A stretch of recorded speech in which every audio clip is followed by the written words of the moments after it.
Hello students, आज मैं exercise 7.5 से क्वेश्चन नंबर 5 सॉल्व करूंगी। इससे पहले मैंने 4 क्वेश्चन करा दिया है, आप लोग मेरे पिछले वीडियो में जाके देख सकते हैं।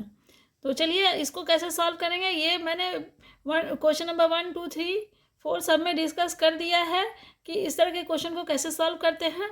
तो चलिए मैं इसमें भी 1-2 टिप्स दे देती हूँ, उसके बाद इसको हम लोग बनाएंगे। इसमें क्या है, यहाँ पे देखिएगा, इसका जो डिग्री है डिनोमिनेटर का, हम लोग बस इसमें यही चेक करते हैं।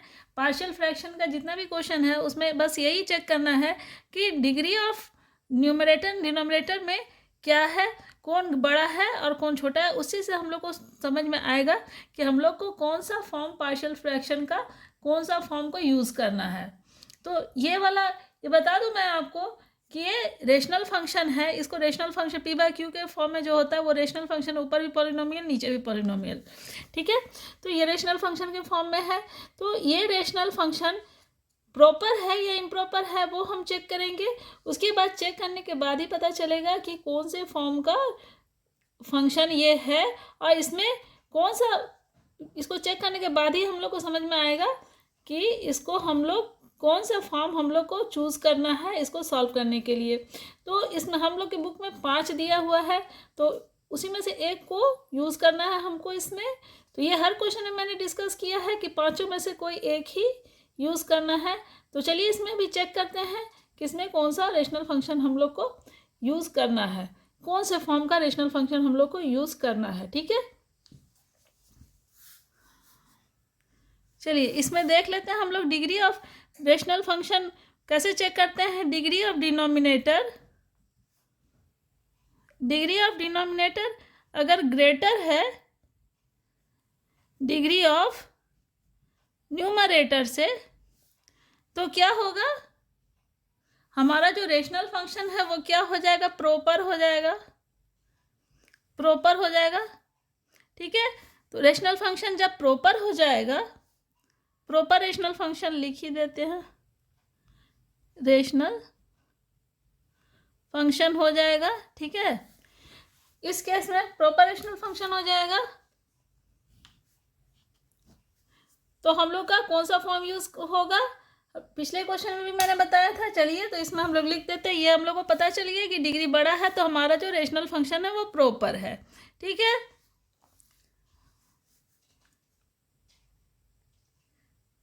इसको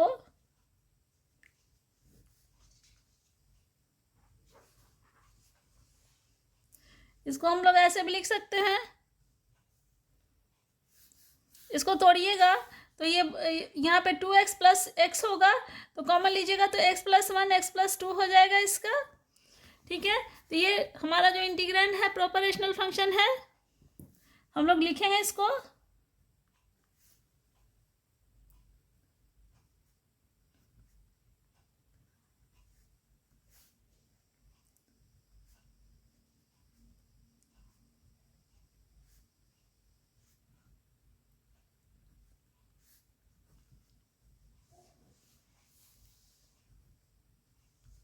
ये आपको बताना पड़ेगा हर क्वेश्चन में कि हमारा इंटीग्रैंड है वो प्रॉपर रेशनल फंक्शन है या इम्प्रॉपर है।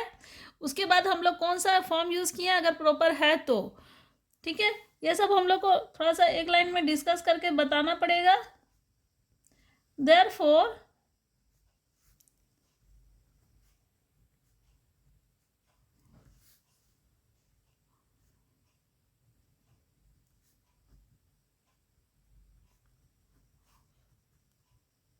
पार्शियल फ्रैक्शन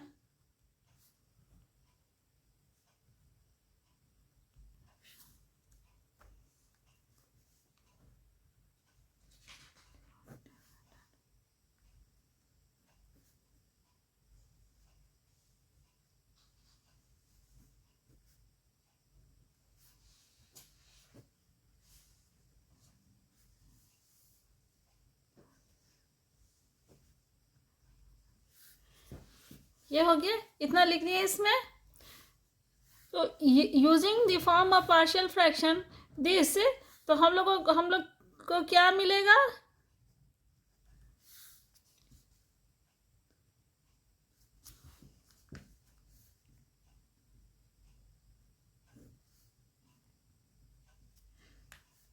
अब इसी को लिखेंगे x² + 3x + 2 =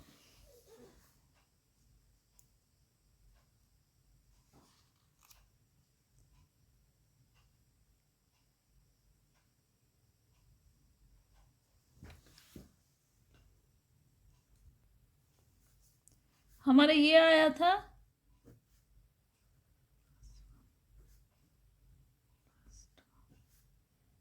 =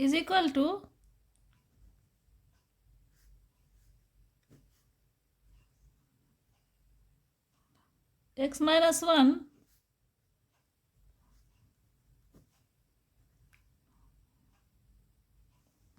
सॉरी x + 1 है x + 2।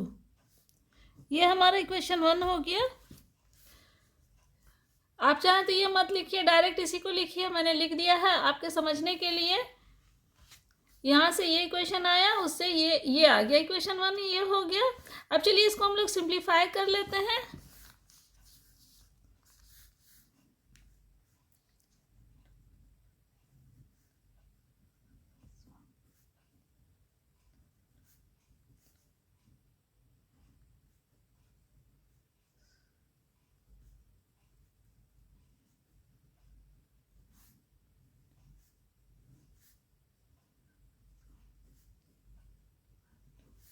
ये हो गया।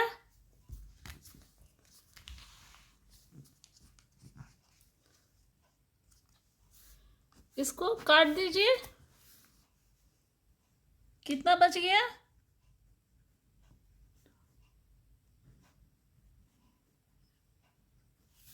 इतना बच गया। अब इसको ब्रैकेट से बाहर निकालेंगे।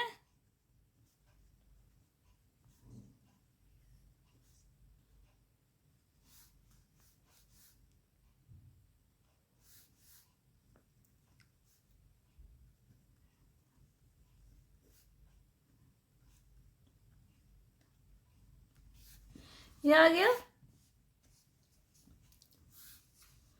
इतना आ गया। अब इसमें इक्वेट कर लीजिए।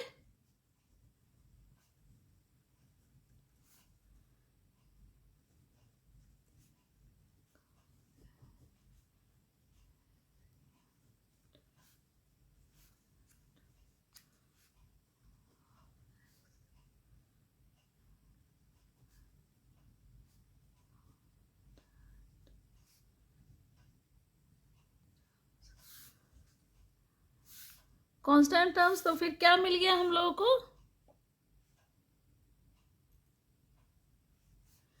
इसका a + b = 2x हो जाएगा, 2 होगा, a + b = 2। और फिर एक इक्वेशन मिलेगा 2a + b = 0।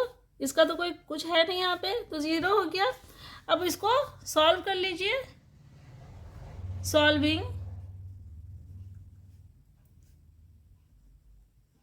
these equations, solve कर लीजिए इसको, तो क्या हो जाएगा?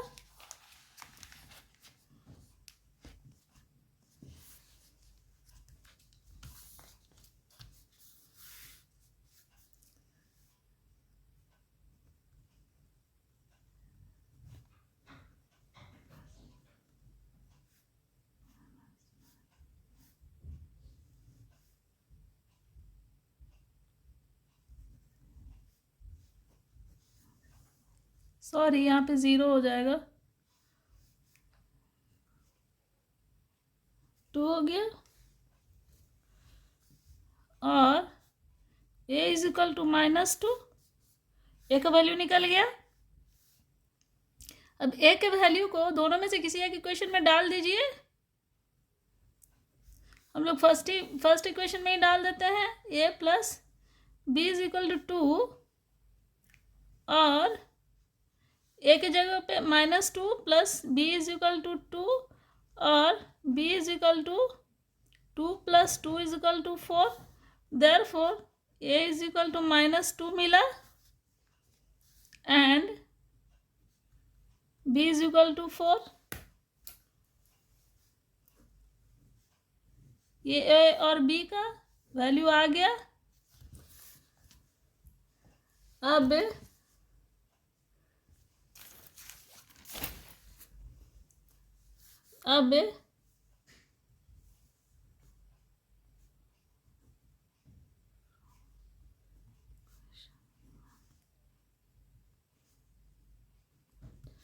इक्वेशन 1 में आ जाइए।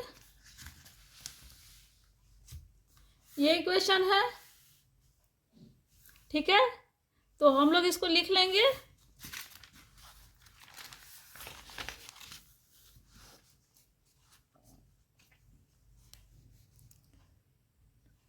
पहले इक्वेशन लिख लेते हैं। एक्स स्क्वायर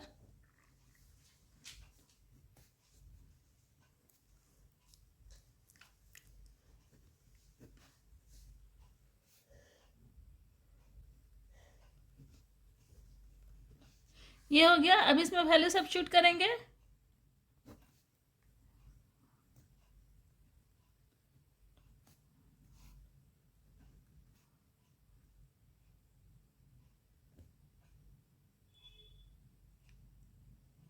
सॉरी, -2 ए का वैल्यू डालेंगे, -2 x + 1 + 4 डिवाइडेड बाई x + 2।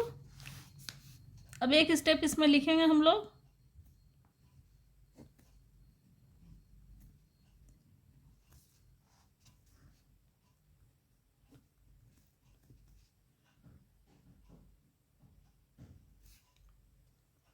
हम लोग ये पॉजिटिव टर्म को पहले इधर ले आते हैं और इसमें इंटीग्रेशन बैठा देते हैं, इसमें भी इंटीग्रेशन बैठा देते हैं।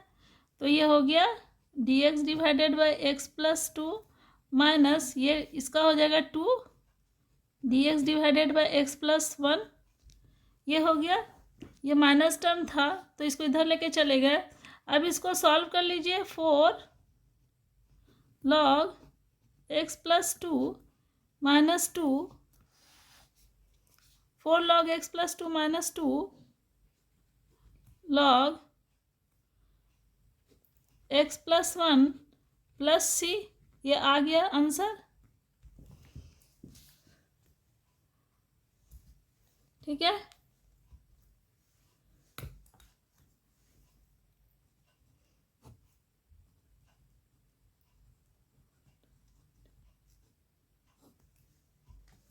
ये हो गया आंसर।